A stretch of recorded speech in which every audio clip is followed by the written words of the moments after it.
Hello everybody, my name is Zach, aka the Weather Gamer, bringing you WWC, the season recap for your Chicago Charizards. I know it says Charizard X's.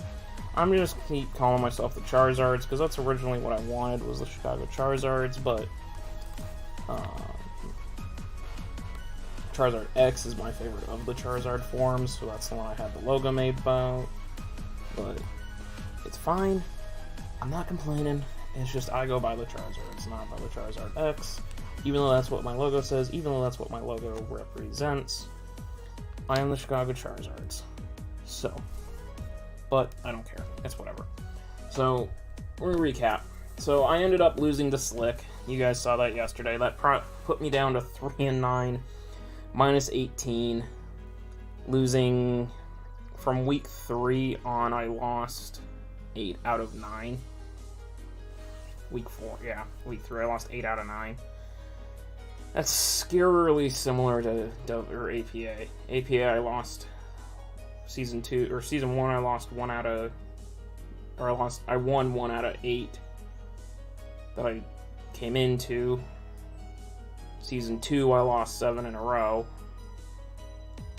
PCF, I lost 7 in a row. I'm not happy. To be perfectly honest, like, I'm happy with the league. I'm happy with how the league went. I'm not happy with my record again, but I'm learning. I learned some stuff. I got literally the last week of the season, Shadow sent me a prep help sheet because he noticed that I was making a lot of the same mistakes over and over again. And that prep help sheet has done wonders for me. It's helping me build better. It's helping me build smarter. Shadow gave me some more insight on how to, like, calc and build with calcs. And we sat in a call for like an hour and a half just working on learning that stuff. So I'm getting better. I at least know how to draft. Like, I think I drafted a really good team, and the free agent moves I made this team better. Yeah, I kind of wish I had Kartana back still a little bit, because I desperately need a steel type on this team. I think my APA draft went well. Yeah, Panther fed me the first, like, 6 picks, but the back end of my draft was 100% me for the most part, and I feel good about that. I got a plan for PCF that I think is solid. I have a plan for WWC that I think is solid. Like, I'm ready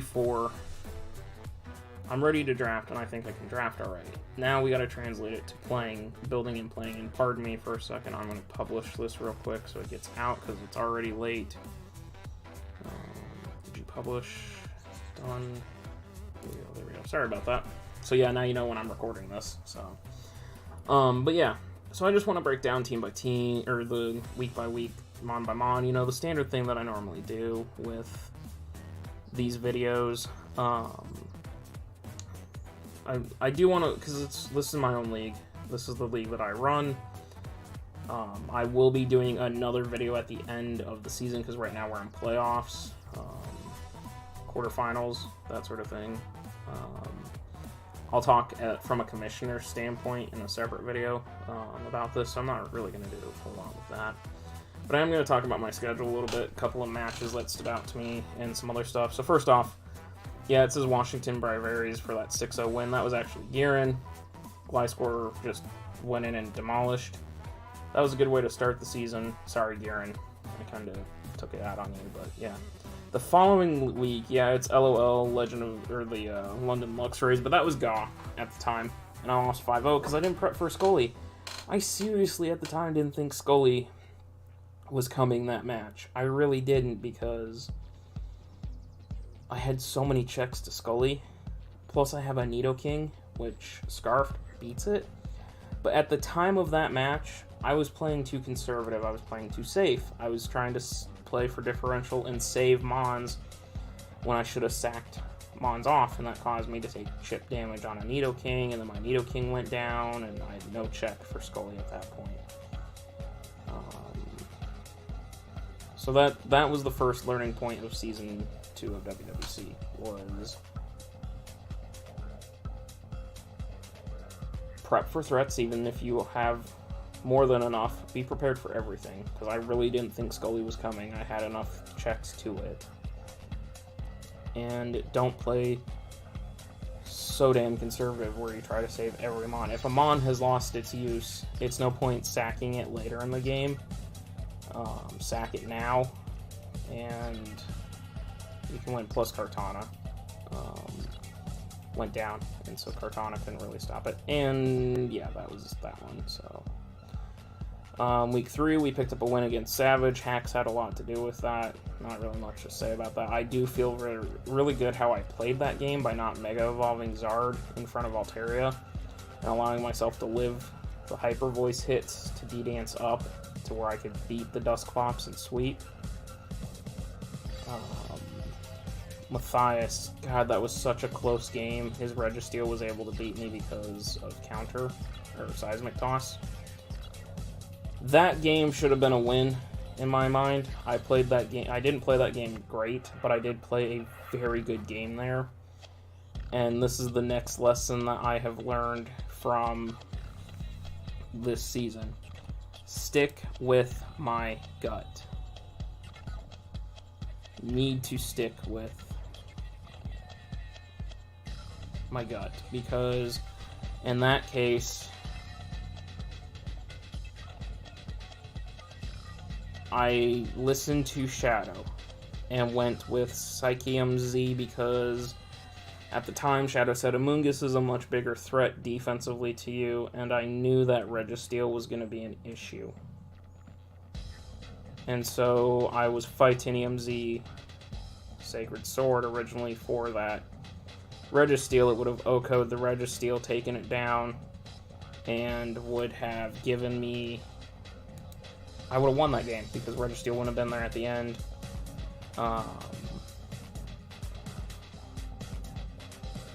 Would have been there at the end to... Wouldn't have been there at the end to beat me. So... I need to listen to my gut. I know that my gut is wrong a lot, but when I feel that... I knew Amoonguss wasn't going to come. I had Charizard. I had several things that just stopped Amoonguss cold. There was no reason for it to come. And it didn't come. It was Registeel instead. Because Matthias knows I don't prep for... At that time, I didn't prep for a lot of things. The Scully the week before was a prime, or 2 weeks before was a prime example of that. And Matthias knows my playstyle. I should have just gone with that, and that would have been a win right there, which would have put me at 4 and 8 instead. No big deal. That's instead of a 1-0 loss, it's a 2-0 win. It's whatever. It doesn't make a ton of difference. Clem, I got tilted again. I got off balance, got tilted. It's something that I am working on at the time. I think that's when APA Season 2 I got tilted to the point where I wanted to leave the season because I was so frustrated. And I picked up that moment of clarity over in APA. And again, I continued to sack things that I didn't need to. Put chip on things that didn't need it. And I'm learning from that. Week 6 versus Nikki. Okay, first off, Nikki, congrats. You've shown major improvement in order to beat me after last season where you didn't stand much chance. I don't think we played, but you just didn't have good games last season. But to come in and just absolutely demolish me 3-0 when... And don't take this the wrong way, I really thought that that was an easy win on my schedule. I was looking at it, I was like, okay, Matthias depends on the hacks. But Clem, probably gonna lose. Nikki, I should win that one. Dragoon, gonna be an issue. Mama, no offense to Mama, should win that one. Okay, so that puts me at 1, 2, maybe 3, maybe 4, maybe 5 wins. That'd put me at 5 wins by week 5 and 3 by week 9 in good position going into potential playoff push. And at that point, Crimson and Slick were both doing just as badly as me, giving me a chance to stay alive.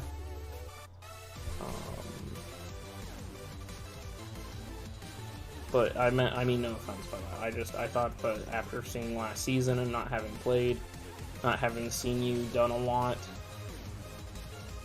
this season that would give Andy an indication that you would beat me. You flat out just destroyed me. You knew my tendency, because I don't vary my sets a lot. This is the third lesson I learned this season. I need to be more comfortable varying my sets. All season I ran Special King up to that point, including that point. And because of that, you built a Venusaur that took on Special King, and I had nothing for a Venusaur at that point after that.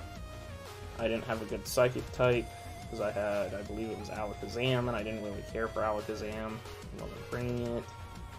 Tornadus I didn't bring. And so, you took advantage of my tendency, and you beat me. And I'm very glad that you beat me, and I'm very impressed that you beat me, because the greatest thing I learned from is defeat, obviously. But yeah, so there's that for Nikki. Dragoon was a choke. Absolutely a choke. He informed me after the game that had I sacked off Mega Charizard X,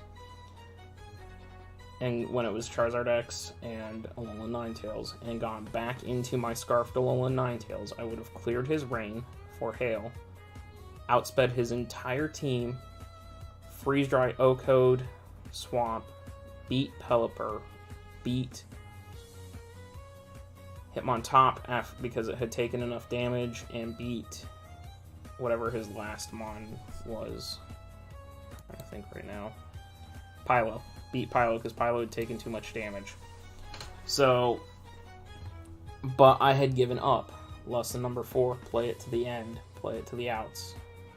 That's what I have to do.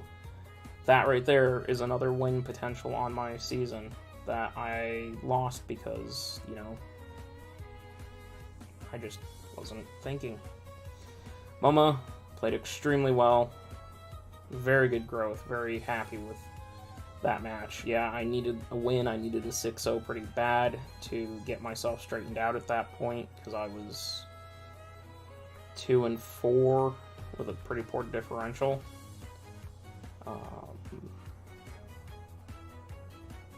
But she played me incredibly well, and I'm happier to know that she played me well than to have made playoffs and Mama had gotten 6-0'd by me. That would have been, but that's more talking from a commissioner standpoint.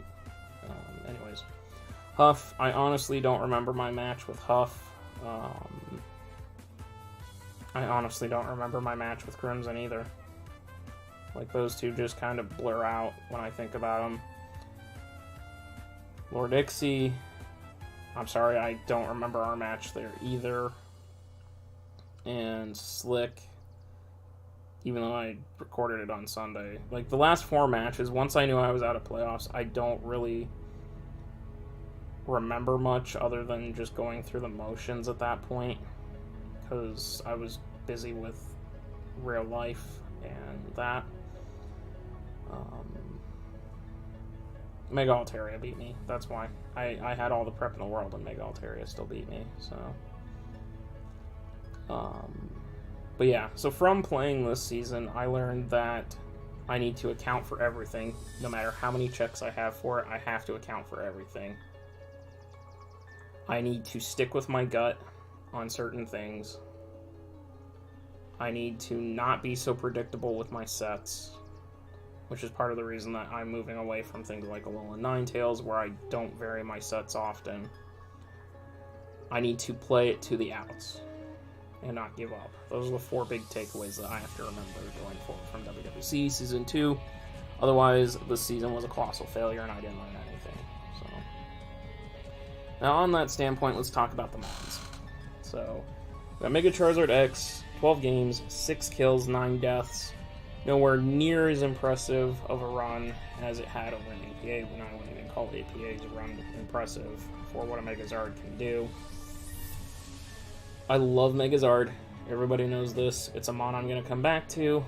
I just need to step away from it for a couple leagues or so, and then come back and try it again.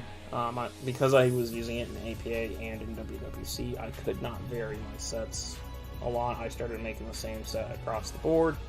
Couldn't get creative with it. Need to step away and think for a little bit. Get some more creative juices. I'm not going to cross-draft anymore as much as possible. Like, because WWC season 3 is Ubers, which, surprise, you know that now. I'll announce that later. But I'm not going to draft Mega Salamence because I Mega Salamence over an ATA. Like, I need to avoid the cross-contamination because otherwise I just don't vary my sets and things get really, really bad. Mew. Okay, I got Mew. I love Mew. I didn't have it long. I want to keep trying it. Mew has such a good versatility, a lot of great different roles. Just didn't get to use it a lot this season. I want it back at some point. Try that again. Alolan Ninetales for a final run. This was not a good final run. Only 4 kills, 5 deaths. Negative differential for the first time I've ever used Alolan Ninetales that it didn't finish at even or positive differential. I know it says I brought it to 8 games, but I didn't use it in those 8 games hardly ever. It's just time to move on. I've used all the creative knowledge I can with Alolan Ninetales. My sets aren't changing. My sets are predictable. It's usually Blizzard or Freeze Dry, Moonblast, Aurora Veil, and a hidden power depending on what my opponent's check is, fire or ground. Sometimes I carry a Deep Pulse. Most of the time I'm Scarfed. Sometimes I'm Expert Belt. Like, occasional Specs. So it's time to put Alolan Ninetales aside, let some other people use it, and then maybe someday come back to it, but it's going to be a while. It's going to be a very long time before I come back to Alolan Ninetales. Unless somebody leaves it to round 6, if Alolan Ninetales is still sitting in round 6, you can bet I'm drafting it because that's way too good of a value. Leave them on like Alolan Ninetales for round 6. Umbreon. This is pretty typical with defensive mons of mine. They do terrible. Umbreon is a great Wish user, great Cleric. Not so good offensive. This is pretty typical for it. It's going to have more deaths than kills. The fact it picked up 1 kill is pretty impressive. I'm going to come back to it. Maybe. I'm going to try some other Wish Passers. I want to try Vaporeon. I want to try just a few other Wish Passers and see before I come back to Umbreon. Umbreon did me decent. Like, it's not like I'm never going to come back to it, but maybe not right away. Torn Eye. So Torn Eye and I have a Tornadus in general and I have a rocky relationship. I know it's supposed to be the great Hurricane hitter in Rain. Dragoon obviously did very well. I think it was 14 or 15 kills, 1 death with it. I have not had success with Tornadus. I don't know if I'll come back to it. I like the Prankster, but maybe I'll try Thundurus instead, because it also has Prankster and it gives me an electric type, which is one of my favorite typings to use in Draft League, because electric types are very, very good, very spammable. Only appearing in 3 games, not really doing much for me. I don't know. Tornadus is a question mark. Jellicent I have come to love. I need to use it better, but Jellicent is one of my new favorite bulky water types next to Rotom Wash. This thing is stupid bulky. It can do so many shenanigans, such as carrying Energy Ball. It can carry Sludge Wave. It can carry Ice Beam, obviously, Hydro. It can be a Will-O-Wisp to burn things, Pain Split. It can be a very, very annoying mon. Water Absorb to heal. I like it. It did some good stuff for me. It almost pulled off a Trick Room Sweep. Helped me pull off a Trick Room Sweep with Vika. I just pulled it at the wrong time.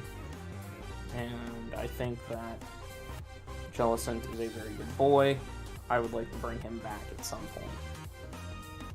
Probably not right away, but he's not on the never gonna draft, never gonna use again board. Kangaskhan, on the other hand, 0 games. 0 kills, 0 deaths. Backup Wish Passer. Literally only here so I met my requirements and had a tier 5. Kangaskhan, good riddance as far as I'm concerned. Yeah, it can wish pass. Yeah, it's got fake out, but yeah, it's got Scrappy. But honestly, Kangaskhan, not the mon for me. It can go away. Different tier 5. We'll try something different. Gliscor, my boy, with 9 kills leading this team. Sad that I couldn't get a mon into double digits this season. Gliscor just put in so much work week 1, going 5-0, and then proceeded to go 4-9 down the stretch. It's a very, very good defensive mon. That quad weak to ice is a major issue. And that's one of the flaws of my team is until I picked up Mew, both my rockers were weak to ice type hits. And ice type is a very spammable move. A lot of things get ice beam.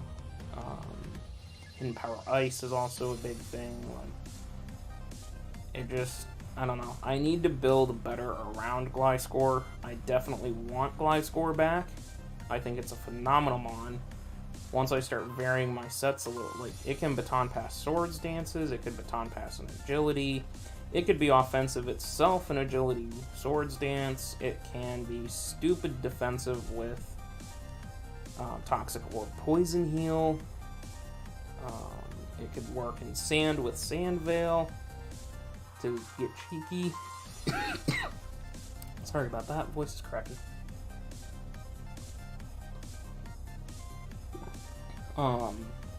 It can just do a lot of different things. And so I thank you, phone, for going off and letting me know that I'm now not fully connected to Discord because I'm recording. Gliscor I would love to bring back. I want to try it again with a better supporting team around it. I need a team that's not so heavily weak to ice type moves. To build around it and make it better.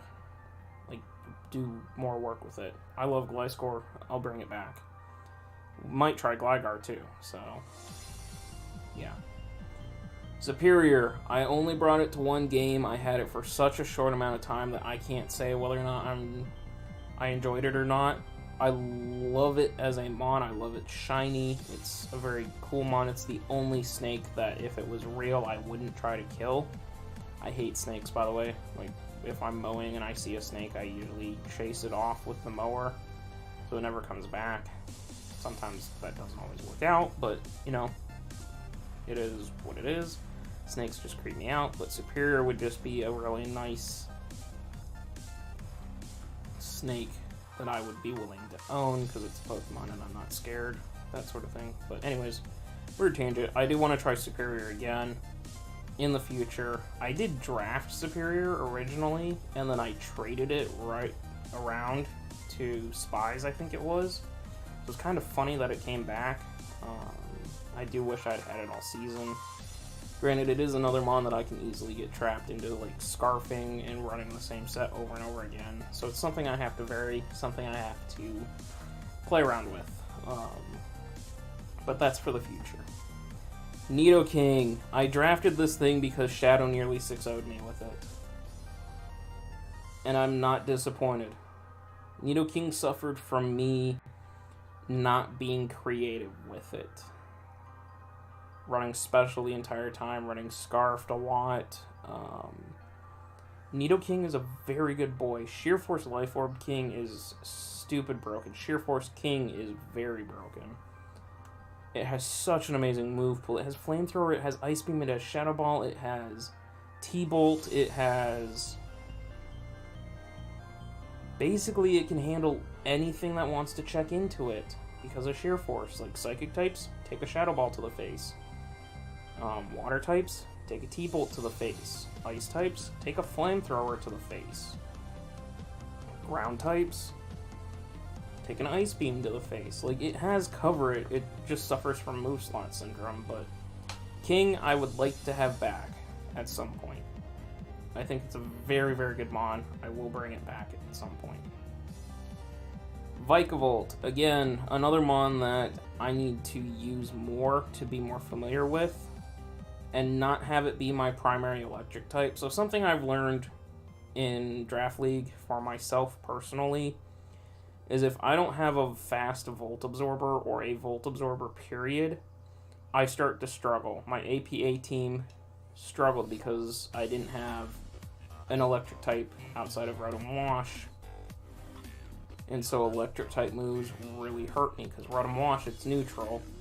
Greninja was weak to it, Zard Pre-Mega was weak to it. Like, electric type moves give me fits because I never draft good ground types.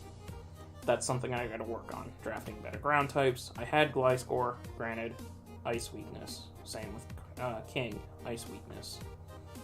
And my team being ice weak didn't help me. So I need to draft better ground types. I need to draft better, or draft a fast electric Volt Absorber, a Jolteon, a Thundy T, a Zeraora, that sort of thing. Like, that's something that I need to get more familiar with and work on. Coco, even though it's not Volt Absorb, Coco is really nice. It's a fast electric type that fits my playstyle. But Vikavolt also can put in a lot of work. It's stupid in Trick Room. Like, 145 special attack is a nightmare, and you put that in Trick Room and it just goes to town. It has coverage and Energy Ball. It has hidden powers are super, super good. It has the ability to set up as an agility mon potentially. Pivot with T-Bolt or Volt Switch T-Bolts. Can roost to heal itself. It's a good mon. It just, I had too much pressure on it as my sole electric type, and so I think if I draft it again and I pair it with another electric type to give myself a decent Volt turn core, I would be set, and Vika could do so much work for me. So yeah, I want most of this, like, outside of Kangaskhan, I want to try every mon, and maybe Tornadus, I want to try every mon on this team again, and a lot of them I really want to try again soon. Vikavolt including. Finally, we got Scrappy, another one of my free agent pickups. Scrappy is a mon that I've always wanted to draft, always wanted to try. I know it's slow. I had so much fun using Scraggy in LMC. Like, that was the sole reason I enjoyed Little Cup for as long as I did, was because I had a Scraggy that was just putting in work. I think at the time of LMC's collapse, Scraggy had 16 kills in 7 games. Like, it's a nightmare. And so Scrappy, by comparison, should be a nightmare as well when used properly. And that's the problem, is I didn't use it properly. It's stupid defensive. 115 in defense, 115 in Spadef. Quad weak to Fairy is an issue. But an Assault Vest on that with Intimidate makes it stupidly defensive, plus Drain Punch for recovery. It can be a very threatening setup sweeper with D-Dance. It has all the punches to cover, like, knockoff abuser. It's a good mon. I just never really had a chance to uncork it this season, like I was able to do with Scraggy in LMC. So, not ready to give up on Scrappy. I'll bring it back at some point. Just not right now. So, but this season was pretty productive. I found a lot of new mons to try, a lot of new mons that I like. And as I said, I had those 4 key goals I had to learn. Or key things I need to learn. So before I close this out, as always, I'm going to take you guys to the Battle League stats. Check in, see how we're doing. Show off who's where. I'm not going to pay attention to that thing that says league record of 29 and 55 and differential of minus 42 or 82, because I'm a rookie, still learning. Can't let that number affect me, or forever I will be this bad. Same with all these finishings here. Oh, yeah, so the message, don't fuck with the team. I made a lot of stupid transactions, like right after the draft. I didn't want Kyurem Black going to Crimson, which it ended up going to anyways. So I drafted it, and I dropped something, and it messed up my entire team. I shouldn't have done it. It's whatever. So post-draft, don't fuck up the team, along with the other messages that I told myself. But Mon records, so still staying in the kill leader, now breaking 32 kills. After 7 leagues, it averages 4 7 times 4 is 28. There's still 6 more. 7 times 5 is 35, which is 3 too many. So it averages between about 6 kills, 6 point something kills. I'm not going to do the math off the top of my head. 6.67, or 6 6/7 of a kill. So, I don't know, whatever.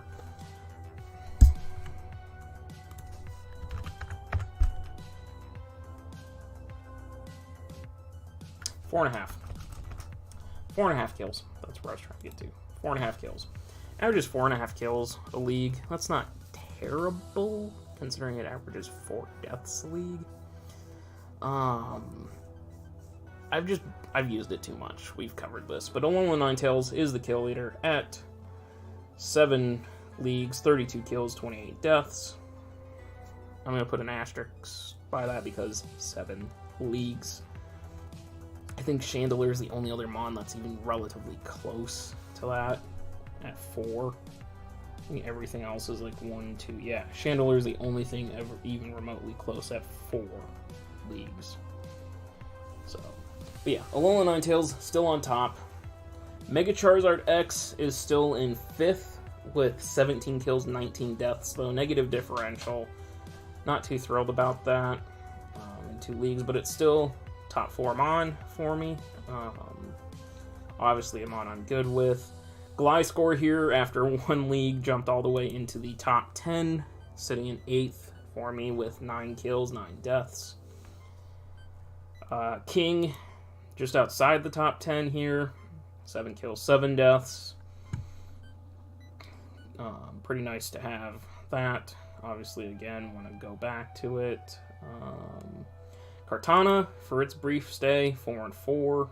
It's just outside the top 20. Mew, obviously, didn't do so hot. Again, short season, couldn't really do much with it. Alakazam, while I had it, is there. But yeah, I'm looking now down at the bottom, like, there's Torn Eye right there, one of the worst ones I've had. Scrappy's down in the bottom. There's Torn T right there, like I said. 1 league, only died once. I didn't really use it a lot because that league fell apart, but anywho, yeah, that's kind of a recap of our kill leaders now, all time. Tails, our boy Mega Garchomp, who we haven't seen since the days of GPC. Mega Garchomp needs to make a comeback. I need to get that boy out of his Pokeball and let him flex a little bit. He's been lonely since he went. I think he went 22 and 4 in 1 league, and then went 2 and 1 in the next league in GPC before it ended. Need to get that boy out and let him flex. And Zeraora obviously has quite a few more deaths. Still sitting up there, but you know, that's a very interesting top 5 to me. So, but yeah. With all that being said, I'm gonna get out of here. Thank you guys for watching. Please check out the links in the description down below. Twitch, I will be doing live streams, internet permitting. Update video talks about that. Twitter, go show Griffin Feather some love. The dude is an amazing artist. He is kind of taking commissions. He's taking them on his time when he feels like it, and has that. So please, I just realized I got a tuft of hair sticking out over there this entire time. Please go show him some love. He's a great dude. Even if you don't need to commission him, just go follow him. He's a good dude. Tweets out a lot of cool stuff, including a lot of his artwork that he does. So just go show him some love and some support from the Weather Gamer family. And the Weather Gamer Discord, which is where WWC will be moving to at the end of this season. So go check that out. With all that being said, I'm going to get out of here. Charizard fans, I'll see you in PCF. Vertex fans, I'll see you in Season 3. I'm out.